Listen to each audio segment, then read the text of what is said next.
Kelanchal times, हर खबर पर हमारी नजर। नमस्कार, आप देख रहे हैं केलांचल टाइम्स। आपके साथ मैं हूं नैनी मिश्रा और बढ़ते हैं आप केलांचल टॉप 10 की तरफ, जहां पर आपको हम दिखाएंगे देश, दुनिया और राज्य की तमाम बड़ी खबरें। पीएम मोदी के साथ वैक्सीन निर्माताओं के साथ बैठक। एसआईआई के अदार पूनावाला वाला भी रहे मौजूद। प्रधानमंत्री नरेंद्र मोदी ने शनिवार को कोविड-19 निरोधी टीके बनाने वाली 7 भारतीय कंपनियों के प्रतिनिधियों के साथ बैठक की। इस बैठक में सीरम इंस्टीट्यूट ऑफ इंडिया के प्रमुख अदार पूनावाला भी मौजूद रहे।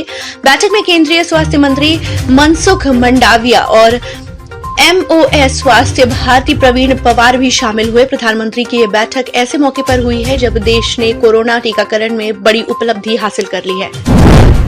फैजाबाद रेलवे स्टेशन अब नहीं अयोध्या कैंट कहिए, योगी सरकार ने बदल दिया नाम।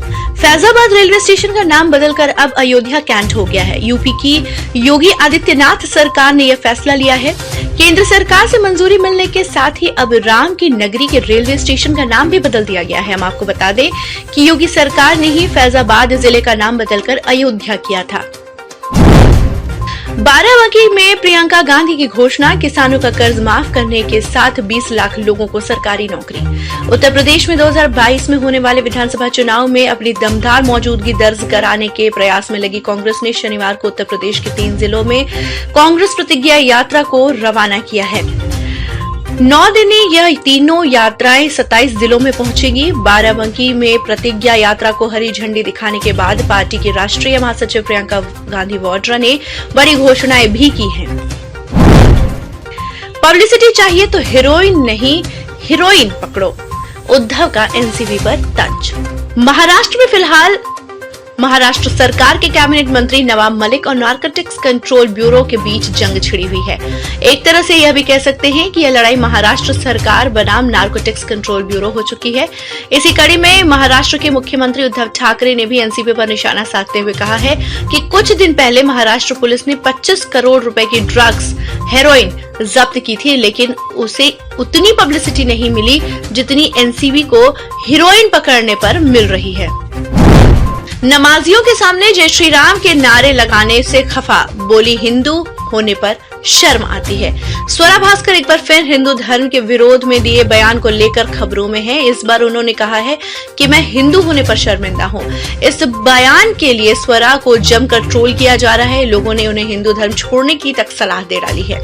स्वरा ने गुरुग्राम में वायरल वीडियो पर कमेंट किया है। इस वीडियो में बताया गया है कि गुरुग्राम के सेक्टर 12A में एक पब्लिक प्लेस पर मुस्लिम समुदाय के कुछ लोग नमाज अदा कर रहे थे। कथित तौर पर बजरंग दल के कुछ लोग उनके सामने खड़े होकर जय श्री राम के नारे लगाने लगे, जिसके चलते वहां तनाव का माहौल बन गया। इस घटना पर स्वरा ने अपना वीडियो पोस्ट कर लिखा, मुझे हिंदू होने में शर्म आती है। अब खबर झारखंड से। झारखंड सरकार को गिराने की साजिश का मामला, तय सीमा में एसीबी नहीं फाइल कर सकी चार्जशीट, आरोपियों को मिली जमानत। झारखंड में हेमंत सोरेन सरकार को गिराने की साजिश के आरोप में गिरफ्तार तीनों आरोपियों को शनिवार को जमानत मिल गई। एसीबी की तरफ से तय सीमा में इनके खिलाफ चार्जशीट दायर नहीं की गई। इसके बाद एसीबी की विशेष कोर्ट ने राहत दे दी। कानूनी जानकार के मुताबिक इन्हें सीआरपीसी 167 का लाभ मिला है। बेरमो विधायक कुमार जयमंगल सिंह की शिकायत पर पुलिस ने गोपनीय तरीके से रांची के बड़े होटल में 22 और 23 जुलाई को छापेमारी की थी। 71 दिन बाद रांची में एक दिन में 26 मरीज मिले। रांची में एक्टिव मरीजों की संख्या हुई 98। दुर्गा पूजा के दौरान लापरवाही का असर एक बार फिर देखने को मिल रहा है। शुक्रवार को राज्य में 40 नए कोरोना संक्रमित मिले हैं। इनमें 26 अकेले रांची के हैं। रांची में 71 दिन के बाद इतनी बड़ी संख्या में मरीज मिले हैं। दुर्गा पूजा के बाद सिर्फ एक सप्ताह में कोरोना के एक्टिव केस बढ़कर 98 हो गए हैं, जबकि 15 अक्टूबर को मिले 60 एक्टिव केस थे। मोतियाबिंद ऑपरेशन में 12 मरीजों ने गंवाई आंखों की रोशनी, स्वास्थ्य मंत्री ने दिए जांच के आदेश।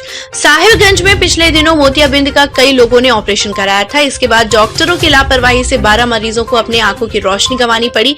राज्य सरकार ने इसे गंभीरता से लिया है। स्वास्थ्य मंत्री ने साहिबगंज डीसी को इस पर एक्शन लेने को कहा है। साथ ही मामले की जांच कर दोषियों को कड़ी कार्रवाई करने की मांग की है। बांग्लादेश में हिंदुओं पर हो रहे हमलों पर केंद्र उठाए आवाज। इस्कॉन इस्कॉन ने बांग्लादेश में पिछले दिनों हिंदू समुदाय पर हो रहे हमले पर निराशा और दुख जताया है। शनिवार को इस्कॉन के पीआरओ डॉक्टर पद्मचरण बेहरा समेत अन्य ने रिलायंस मार्ट कांके के समीप स्थित कार्यालय में प्रेस कॉन्फ्रेंस में कहा कि पिछले 10 दिनों से बांग्लादेश में हिंदू समुदाय पर हमले हो रहे हैं। इस्कॉन जैसे मंदिरों में तोड़फोड़ की गई है, देवताओं की मूर्तियां तोड़ी गई हैं, दुर्गा देवी के पूजा पंडालों को जलाया गया। बांग्लादेश में हिंदुओं और अन्य अल्पसंख्यक समूहों पर इस तरह के हमले देश को से होते हैं। केंद्र सरकार को ऐसे मामलों पर अपनी आवाज उठानी चाहिए। नगर आयुक्त की अपील, अपने घरों के पास ही जलकुंड बनाकर करे छठ। कोविड-19 के बढ़ते संक्रमण को देखते हुए नगर आयुक्त ने निर्देश जारी किया है, जिसके तहत लोगों को अपने घरों के पास ही अस्थायी जलकुंड का निर्माण कर उसी में छठ मनाने की अपील की गई है। इस काम के लिए एसडीओ रांची को नोडल ऑफिसर बनाया गया है, जो पूरे शहर में व्यवस्था पर नजर रखेंगे। केलांचल टाइम्स, हर खबर पर हमारी नजर।